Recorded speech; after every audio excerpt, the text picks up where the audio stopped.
Mabuti na lang, mahal na rin at nakatakas tayo. Natakot ako, kala ko kung ano na mangyayari sa atin. Kaya ako naman kayo inalis doon dahil kayo ang inaalala ko. Makapangyarihan talaga ang tungkod na ninakaw niya.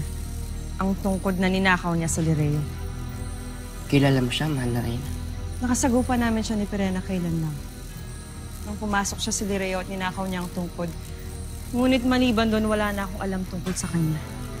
Kuya, sino ba talagang nakasagupa natin? Hindi ko rin siya kilala, mahal na Reyna. Hindi natin kailangan siyang kilalanin pa. Hindi ba't wala na rin naman si Lyra sa kutang yun at tumakas na raw? Kaya ano pang inaantay natin dito?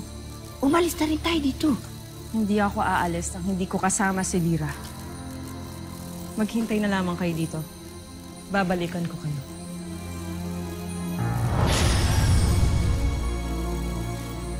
Bumalik pa talaga sa kuta? Kuya, ano pa talaga hanap ng mahal na Reyna?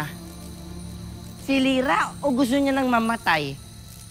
Ganito talaga ang isang inawan to. Gagawin ng lahat para sa kanyang anak.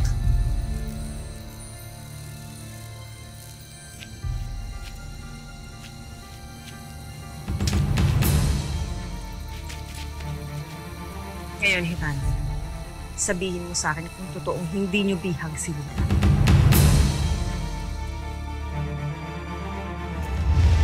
Totoong binihag ni Adhara si Lyra.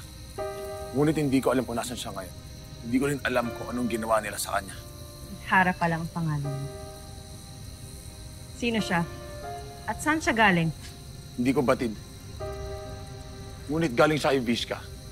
At sa utos nito, ikinulong ko sa karsero ang darang ito noon. Hindi ko alam kung paano sila nakawala sa karsero. Ngunit mapanganib siya. Lalo't hawak niya ang sandata na ninanakaw niya sa Lireo. May kakaiba sa adharang yun. At hindi ko lamang ngayon narinig ang kanyang pangalan. Yan ang makapangyarihang tungkod ni Adhara, ang isa sa pinakamahusay na diwata sa kanyang panahon na nakalaban noon ng iyong ina. Bakit naman naging masama si Adhara? At bakit niya kinalaban ang aking ina? Dahil si Adhara ay nangangarap noon na maging reyna. Naaalala ko na kung saan ko unang narinig ang kanyang pangalan. Kay Ima.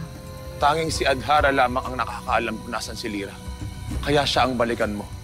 Dahil siya lang makakapagturo kung nasan ang anak mo. Babalikan ko talaga si Adhara.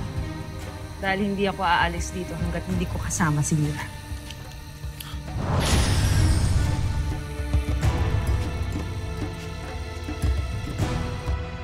Adhara! Narito na siya! Saan ka nagtungo, Lilasari? Bakit kung kailan nandito ang kaaway, wala ka naman? Sinungaling ka. Ilabas mo si Lyra. Saan mo tinatago ang aking anak?